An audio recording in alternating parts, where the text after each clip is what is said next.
그동안 정유라가 국내 송환되지 못했느냐 이걸 봐야 되는 거예요. 예, 그렇죠.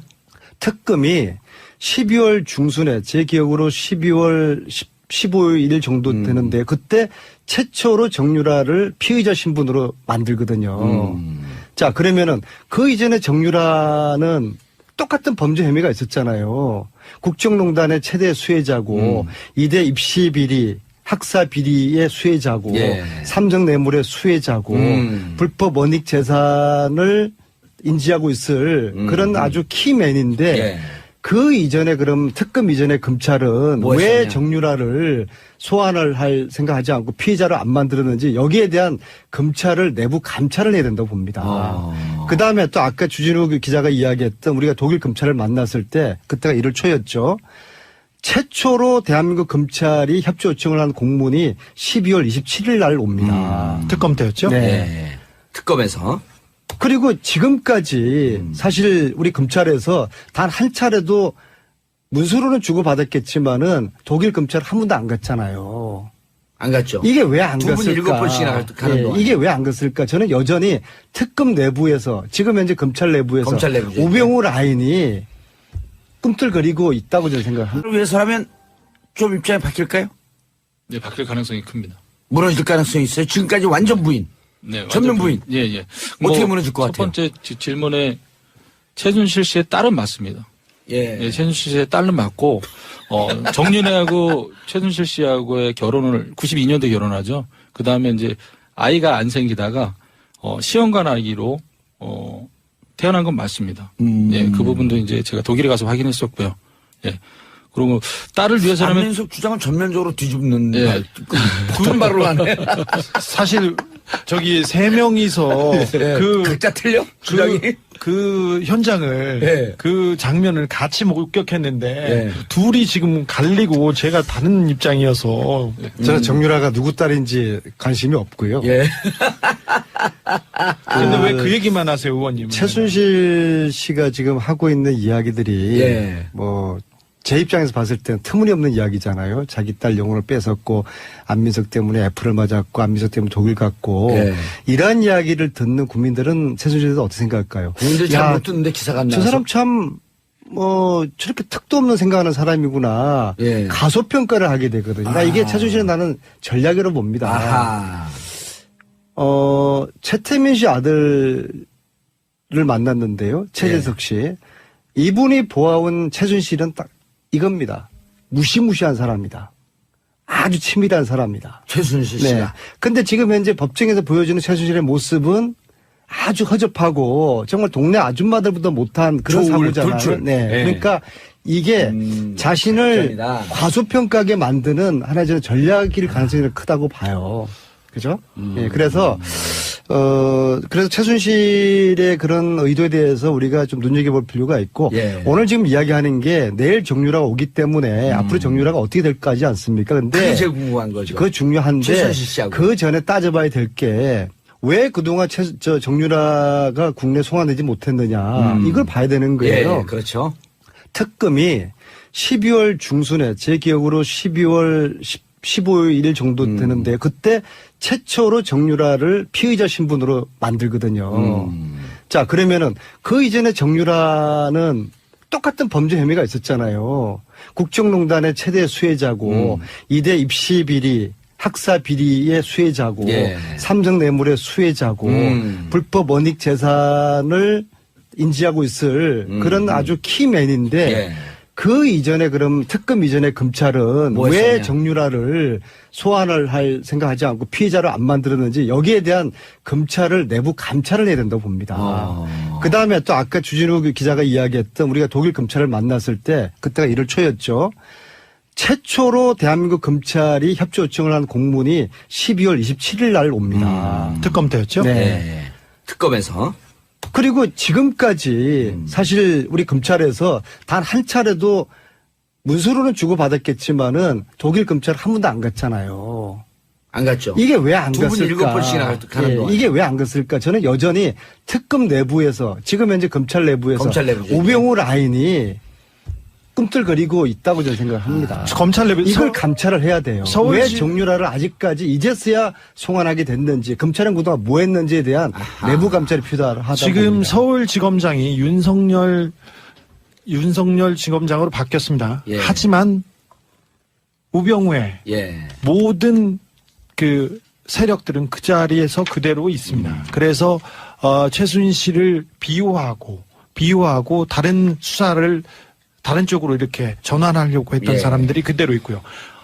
특별히 법무부, 아까 제가 그 방송 초반에 말했듯이 법무부에서 정유라 소환에 대해서 대단히 미온적이었습니다. 법적인 조치를 하지 않았습니다. 예. 근데 이번에 정권이 바뀌면서 아하. 자기네들이 수순을 밟은 겁니다. 그 부분에 대해서도 명확하게 밝혀야 됩니다. 누가 어떻게 가렸는지 저는 이름을 댈 수도 있습니다.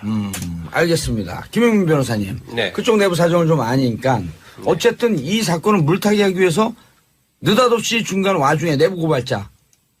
이 국정농단 사건을 세상에 가장 잘 알려지게 한 고영태, 노승일. 그 중에 둘 다 기소를 했죠, 일단. 아니 노승일 부장은 아직 기소는 기소 안 안 됐고 됐네? 조사만 조사 중이고. 받았죠. 예. 고영태 씨를 네. 전격적으로 구속했잖아요. 네. 제가 김 변호사 말 전에 제가 네. 간단히 한마디만 하겠습니다.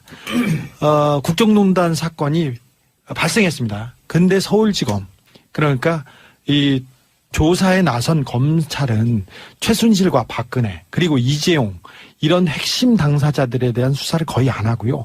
고영태만 너무 열심히 했어요. 그래서 나중에 보니까 특검으로 나온 자료를 보니까 고영태 자료가 제일 많아요. 그래서 주변을 탈탈 털고 그 돈 거래를 했던 사람, 친구들 모든 그 조사가 고영태한테 집중됐습니다. 이 핵심 제보자의 신뢰도를 무너뜨리는 게 서울지검, 그러니까 그 이영렬 수사팀의 방향이었습니다. 그렇죠. 그리고 고영태 씨가 그날 집에서 긴급 체포된 것도 화요일까지 나가겠다 그랬잖아요. 김용민 변호사가 그쪽에다 얘기를 했잖아요. 나가겠다고. 그게 근데 아니라 그날 당일날 우병우 영장이 2차 기각되는 날이에요. 구속영장이. 저희가 금요일 날 그거 물타기 하려고 했다라고 이런 의혹들을 가졌던 거예요. 영장 청구 과정을 조금 자세히 설명해 주세요. 저희가 금요일 날 같이 검찰에서 전화 왔어요. 예. 고영태하고 이렇게 관계하고 고영태랑 연락이 되냐? 그래서 연락된다. 어제도 연락했다 그랬거든요. 예. 근데 벼랑간에 고영태가 체포영장을 저기해가지고 구속이 되는 상황이 들어온 거예요. 자, 금요일부터 예, 설명. 좀 재판 김 변호사. 중이라 좀 조심스러운 부분이 있긴 한데요. 뭐 사실관계만 나열하면 체포되기 전 금요일 날 검찰과 통화됐고 원래 월요일 날 나가기로 했다가 그 월요일 날 어려울 것 같으니까 그 다음으로 화요일 날 미루게 화요일 이후 된다 이렇게 근데 얘기를 검찰에서는 했습니다. 강력하게 월요일 날 나와라 한 게 그날 예. 구속영장 발부가 우병우. 예, 맞습니다. 결론 나는 날 아니에요. 청구했던 날이고 청구했던 날. 다음 날 화요일 날 발부 여부 결정이 나는 날이었죠. 예. 우연의 일치겠죠. 네, 뭐 그렇게 생각하고 싶습니다. 예. 자, 최순실 씨가 어떻게 무너질 것 같아요? 최순실 씨 같은 경우에는 일단 전면 부인하고 있는 상황이잖아요. 예. 전면 부인하고 있는 상황인데 가장 핵심적인 다른 거는 입국에 대해서. 예. 가장 핵심적인 거는 최순실과 삼성의 관계예요. 최순실과 삼성의 관계를 정유라가 인지했던 시점이 언제냐. 그러니까 가장 큰 핵심이라고 봐요. 검찰 조사 때 그 내용이 나올 것이다. 네. 만약에 최순실과 삼성의 인지한 시점이 삼성은 2015년 8월 26일 이후에 최순실을 알았다. 예. 이 주장하는 거고 검찰 측에서는 전에 알았다라고 주장하는 건데 예, 특검 쪽에서는. 만약에 예. 이 친구가 탁 튀어서 정말 럭비공처럼 2015년 8월 26일 전에 삼성과 최순실은 알았다. 예. 인지를 했다라고 얘기만 해주면 이 얽혀있는 이 실타래가 한순간에 훅 풀리는 거죠. 근데 저런 자백이 그 의도치 않게 이렇게 툭 떨어지진 않을 거예요. 무조건 부인할 텐데 예. 저는 조금 감정적인 부분에서 이렇게 돌파구가 생기지 않을까 생각합니다. 지금 정유라가 23개월 된 아이에 대한 집착이 굉장히 큽니다. 예. 정유라의 성격이 지금 그 아이는 어디 있나요? 보모가 데리고 있어요. 그 덴마크에서 아니면 덴마크에서. 독일에서? 근데 덴마크에서. 그 아이를 키워달라고 정유라가 그 자신의 선배 그리고 자신의 지인 그리고 주변 사람들을 많이 소문하고 모셔가기도 하고 모셔오기도 하고 그리고 중국에 베이스 캠프를 만들기도 했었어요. 그런데 일단은 지금은 정유라는 혼자 온다고 이렇게 알려졌는데 보모가 애를 데리고 있는데 지금 장모와 지금 그 신나무개 씨하고는 결혼 헤어지긴 했지만 법률적으로는 부부 이혼이 안 상태다. 돼 있어요. 그렇죠. 애 아버지는 신나무개 씨예요. 예. 그러니까 법적으로도 친권이 아버지한테 있지 않습니까? 그리고 거기다가 부인과 그 처갓집에 있는 사람들이 다 감옥에 가고 거기가 다 풍비박산이 됐으니 났기 때문에 내가 키우겠다. 키우겠다고 이렇게 나서면 신나무개 씨한테 죄송합니다. 신아무개 씨한테 이 그 아이의 그 양육권, 최소한 접견권 이런 거는 갈 가능성이 커요. 이런 문제가 가장 우려하는 바인데 거기에서 흔들리고 무너지면 정유라 씨가 조금 흔들릴 거고요. 네. 그리고 정유라 씨가 무너지면 흔들리면 최순실 씨가 지금껏 일관적으로 부인했던 내용이 저는 정유라 흔들릴 씨한테 가능성이- 코치해주고 싶은 게 오히려 같은 맥락인데 이분이 그 진실의 편에 서서 다 얘기를 하면 사실은 뭐 업무 방해나 이런 것들은 그렇게 큰 죄가 아닐 수 그렇죠. 있어요. 구속에서 풀려나서 불구속 상태에서 재판을 받을 가능성도 충분히 있는 상황이 마련될 수 있거든요. 검찰에 협조해라. 네. 그렇게 되면 자기가 원하는 아들 자기가 키우면서 뭐 지금은 일주일에 한 번씩 덴마크에서 접견했던 것으로 알려져 네. 있는데 그게 아니라 자기가 키우면서 재판도 다니고 수사 받으러 다니고 다 가능할 것 같습니다. 사건 초기에 정유라 씨가 한국에 들어와서 검찰에 특검에 나갔지 않습니까? 예. 그러면 사실은 포토라인에 2번 서고 그 다음부터는 아이와 정상적인 생활을 할 수 있었어요. 이게 증거인멸이나 구속 도저히 위험이 없기 때문에 굳이 구속시킬 필요가 없어요. 검찰이 협조 요청을 한 공문이 12월 27일 날 옵니다. 특검 때였죠? 네. 네. 특검에서. 그리고 지금까지 사실 우리 검찰에서 단 한 차례도 문서로는 주고받았겠지만은 독일 검찰 한 번도 안 갔잖아요. 안 갔죠. 이게 왜 안 두 분 갔을까? 7번씩이나 가는 동안. 이게 왜 안 갔을까? 저는 여전히 특검 내부에서 지금 현재 검찰 내부에서 검찰 내부죠. 우병우 라인이 꿈틀거리고 있다고 저는 생각합니다. 그걸 위해서라면 좀 입장이 바뀔까요? 네, 바뀔 가능성이 큽니다. 무너질 가능성이 있어요. 지금까지 완전 부인. 네, 전면 완전 부인. 예, 예. 어떻게 무너질 것 같아요? 첫 번째 질문에 최순실 씨의 딸은 맞습니다. 예. 예, 최순실 씨의 딸은 맞고, 정윤회하고 최순실 씨하고의 결혼을 92년도에 결혼하죠. 그 다음에 이제 아이가 안 생기다가, 시험관 아기로, 태어난 건 맞습니다. 예. 6월 15일 정도 되는데 그때 최초로 정유라를 피의자 신분으로 만들거든요. 자, 그러면은 그 이전에 정유라는 똑같은 범죄 혐의가 있었잖아요. 국정농단의 최대 수혜자고 이대 입시 비리, 학사 비리의 수혜자고 예. 삼성 뇌물의 수혜자고 불법 원익 재산을 인지하고 있을 그런 아주 키맨인데 예. 그 이전에 그럼 특검 이전에 검찰은 뭐 왜 했었냐? 정유라를 소환을 할 생각하지 않고 피의자를 안 만들었는지 여기에 대한 검찰을 내부 감찰을 해야 된다고 봅니다. 그다음에 또 아까 주진우 기자가 이야기했던 우리가 독일 검찰을 만났을 때 그때가 1월 초였죠. 최초로 대한민국 검찰이 협조 요청을 한 공문이 12월 27일 날 옵니다. 특검 때였죠? 네. 네. 특검에서. 그리고 지금까지 그동안 정유라가 국내 송환되지 못했느냐 이걸 봐야 되는 거예요. 예, 그렇죠. 특검이 12월 중순에 제 기억으로 12월 15일 정도 되는데 그때 최초로 정유라를 피의자 신분으로 만들거든요.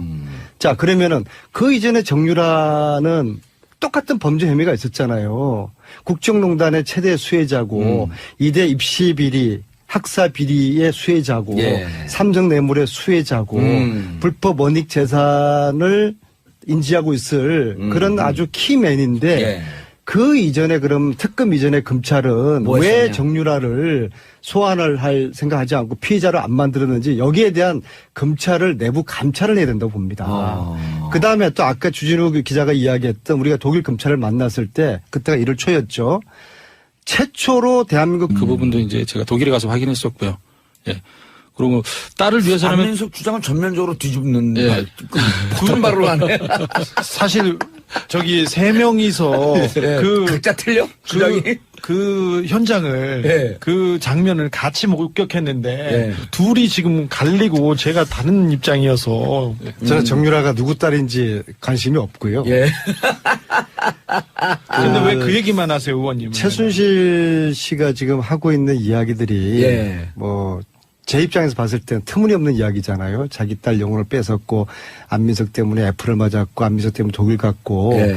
이러한 이야기를 듣는 국민들은 최순실에 대해서 어떻게 생각할까요? 국민들 야, 잘 못 듣는데 기사가 안 나와서. 저 사람 참 뭐 저렇게 턱도 없는 생각하는 사람이구나. 예. 가소평가를 하게 되거든요. 그러니까 이게 최순실은 나는 전략으로 봅니다. 아하. 최태민 씨 아들을 만났는데요. 최재석 씨. 이분이 보아온 최순실은 딱 이겁니다. 무시무시한 사람이다. 아주 치밀한 사람이다. 최순실 네. 씨가. 근데 지금 현재 법정에서 보여주는 최순실의 모습은 아주 허접하고 정말 동네 아줌마들보다 못한 그런 조울, 사고잖아요. 돌출. 네. 네. 그러니까 이게 자신을 작전이다. 과소평가하게 만드는 하나의 저는 전략일 가능성이 크다고 봐요. 그죠? 예, 그래서 최순실의 그런 의도에 대해서 우리가 좀 눈여겨볼 필요가 있고, 예. 오늘 지금 이야기하는 게 내일 정유라가 오기 때문에 앞으로 정유라가 어떻게 될까 하지 않습니까? 근데 그게 제일 궁금한 거죠. 그거 중요한데 최순실 씨하고. 그 전에 따져봐야 될 게 왜 그동안 정유라가 국내 송환되지 못했느냐 이걸 봐야 되는 거예요. 예, 그렇죠. 특검이 12월 중순에 제 기억으로 12월